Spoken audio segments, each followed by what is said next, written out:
नमस्कार मित्रांनो, स्वागत आहे तुमचं आपल्या यूट्यूब चॅनलमध्ये, ज्याचं नाव आहे स्टॉक इन्स्टिट्यूट. आतापर्यंत जर तुम्ही बघितलं असेल, मी तुम्हाला सांगितलं होतं पेट्रोल आणि डिझेलचे भाव हे वाढणार आहेत. आणि मागच्या एका व्हिडिओमध्ये मी सांगितलं होतं की खताचे जे भाव आहेत ते सुद्धा वाढतील आणि येणाऱ्या दिवसामध्ये आपल्याला खताचा देखील तुटवडा बघायला भेटू शकतो. आता हे मी का सांगतोय, म्हणजे यामागचा अभ्यास काय माझा, यामागचा अनालिसिस काय, तर ते आज मी तुमच्यासोबत शेअर करणार आहे.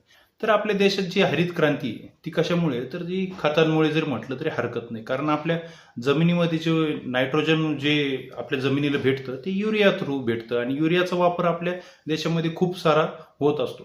पण आता युरिया बनवण्यामागे जो खर्च आहे तो खर्च जरी किती जरी असला तरी त्याची एक ठराविक अशी रक्कम आपल्या देशाने ठरवलेली की एवढ्यालाच आम्ही तुम्हाला युरिया देऊ. म्हणजे सरकारकडनं जर समजा 100 रुपयाला जर युरियाची गोणी भेटणार आहे असं सांगितलं गेलेलं आहे, तर त्याच्या मागे जर सरकारला 200 रुपये जरी खर्च झाला तरी सरकार ती गोणी तुम्हाला 100 रुपयालाच देणार आहे. हे झालं एक त्याच्या मागचं एक कारण, म्हणजे सबसिडाईज हे प्रोडक्ट आहे. म्हणजे खत जे आपण आहे 40% आपण बाहेरनं मागवतो आणि राहिलेलं जे प्रोडक्शन आहे ते आपण आपल्या देशामध्ये बनवतो. पण त्याच्यासाठी जे लागणारं जे मटेरियल आहे, रॉ मटेरियल, 80 ते 90% हे आपण मिडल ईस्टमधनं मागवतो. आणि तुम्हाला देखील माहिती आहे मिडल ईस्टमध्ये आता काय चालू आहे आणि त्यामुळे आता पेट्रोल आणि डिझेलचे देखील भाव वाढलेले आहेत. आता यामध्ये काय घडलंय, जे आपण बाहेरनं जे रॉ मटेरियल मागवतो ते सुद्धा खरेदी करण्यासाठी आपल्याला खूप मोठा खर्च येतोय. कारण का, तर रुपया ढासळतोय. तुम्ही सुद्धा बघितलं रुपयाची किंमत आता कमी होते. तर रुपयाची जरी किंमत आपली कमी होत असली तर त्यामागे आपल्या पंतप्रधान मोदींनी सांगितलं होतं की आपण फॉरेन रिझर्व्ह आता वाचवणं गरजेचं आहे. तुम्ही बाहेरची ट्रिप करू नका, सोनं खरेदी करू नका. आणि यासाठी आता त्यांनी सांगितलं होतं. कारण याच्या मागं हे सुद्धा कारण आहे की आपले जे खतं आहेत हे जे बनवण्यासाठी जे बाहेरनं मटेरियल मागवलं जातं ते आता खूप महाग आपल्याला घ्यावं लागतंय, कारण रुपयाची किंमत आता कमी होत आहे.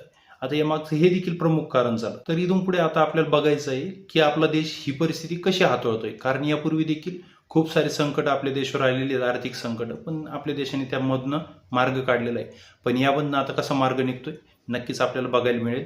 तर कशी वाटली तुम्हाला ही इन्फॉर्मेशन आणि काय वाटतंय तुम्हाला, आपल्या देशावर याचा परिणाम होईल किंवा खतं महाग होतील? तुम्ही मला नक्कीच आपल्या कमेंट बॉक्समध्ये मला कमेंट करून सांगू शकता. तसेच जर हा व्हिडिओ जर आवडला असेल तुम्हाला तर आपल्या व्हिडिओला लाईक आणि मित्रांसोबतही शेअर करायला विसरू नका. कारण व्हिडिओ बनवायला मला खूप मेहनत करावी लागते. खूप मोठ्या प्रमाणावर जर बघितलं तर मला खूप रिसर्च करावी लागते की काय काय घडू शकतं. आणि तुम्ही बघू शकता की मी खूप साऱ्या गोष्टी आधीच प्रिडिक्ट केल्या होत्या आणि त्यानुसार आता भरपूर काही गोष्टी घडत आहेत. आता 1 वर्षाचा जो पुढचा जो काळ आहे तो खूप महागाईने आपल्याला त्रस्त करू शकतो. म्हणजे यामागं फक्त माझा अभ्यास नव्हता, इथे मी कोणाला भीती नाही घालत आहे. तर बघूयात आता येणाऱ्या काळामध्ये माझा जो अभ्यास आहे तो चुकीचा ठराव मला असं वाटतं. कारण महागाई ही आपल्या सर्वसामान्यांनाच फक्त त्रास देणारी आहे.